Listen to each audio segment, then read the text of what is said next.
অনুভূতি, লেখক সুমন শুভ্র বসাক। ক্লাস 11-এ ওঠার পর আমরা বসিরহাট চৌমাথার সন্নিকট আমাদের স্কুলের ইংরেজি শিক্ষক দেবরাজ স্যারের নিকট ইংলিশ টিউশন নেওয়া শুরু করলাম। প্রথম 2-3 জন যেতে শুরু করলাম। প্রায় সপ্তাহ 2 পরে আমরা 8 জন স্যারের কাছে পড়তে যেতে শুরু করলাম।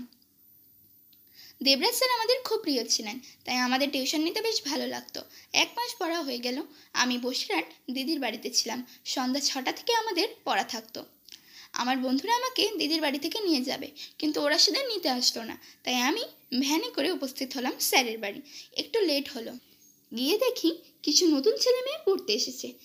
এতদিন আমরা খাটের ওপর বসতাম, কিন্তু আজ দেখি অন্যরকম ঘটনা।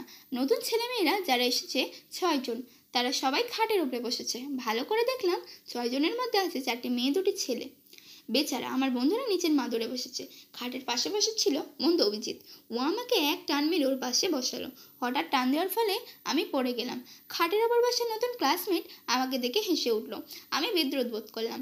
অভিজিতের ওপর রাগ হলো। দেখলাম আমার বন্ধুদের মধ্যে কেউ কেউ দাঁত বের করে হেসে ফেললো। ওরা আমাকে নিয়ে আসেনি, তার জন্য রাগ তো ছিলই।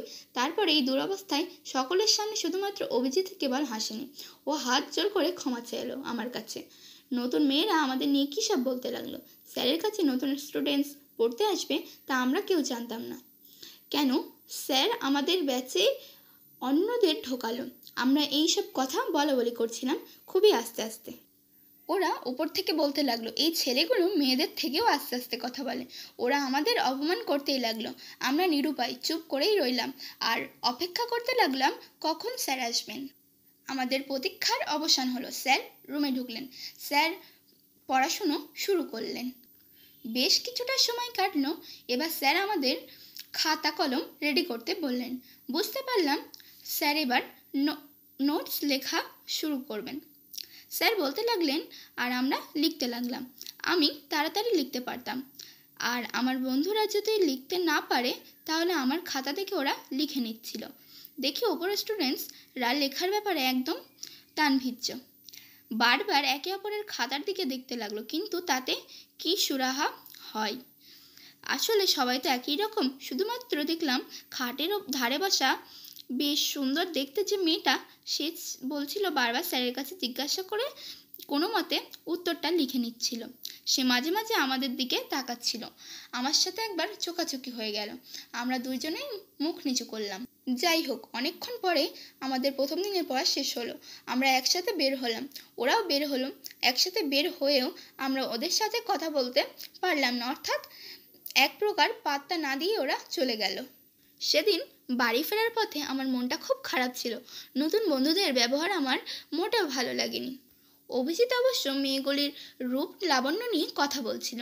ওদের আলোচনা আমার ভালো লাগছিল না, কারণ ওরা আজ সকালে আমাদের সাথে যে ব্যবহার করেছে তাতে ওদের প্রতি মনে ঘৃণা জমেছিল আমার। কথোপকথনের মধ্য দিয়ে আমরা যে যার বাড়িতে পৌঁছে গেলাম। সোমবারের পর বুধবার উপস্থিত হলো। আমরা সন্ধ্যা 6টায় স্যারের বাড়িতে উপস্থিত হলাম। গিয়ে দেখি অবাক কাণ্ড। নিচে যে মাদুর পাতা ছিল সেখানে সেই সুন্দরী মেয়েটি ও তার একটি বান্ধবী বসে আছে। খাটের ওপর 2 জন বসার জায়গা ছিল। ওদের 2 জনকে নিচে বসতে দেখে আমরা অবাক হয়ে গেলাম।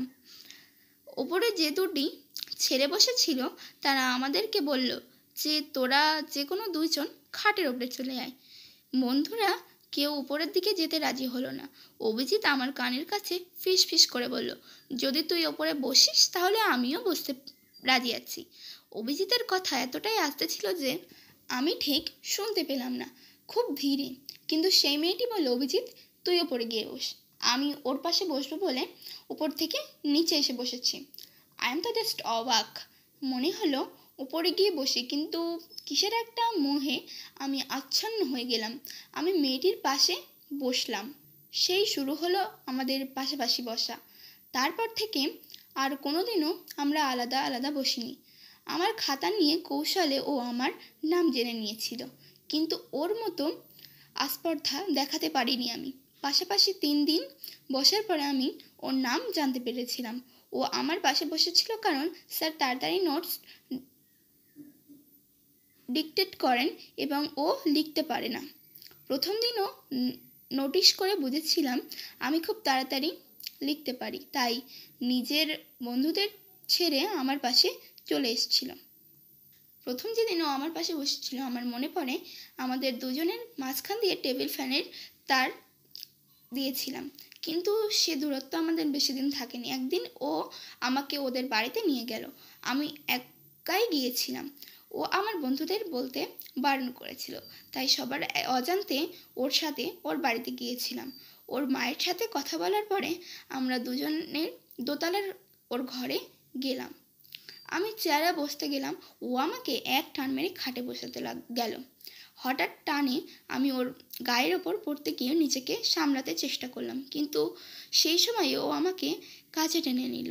আমি কেঁপে উঠলাম। ও বলল, চিন্তা করো না, বাড়িতে কেউ নেই মা ছাড়া, আর মা ওপরে আসবে না, আমার কাছে রাখো প্লিজ।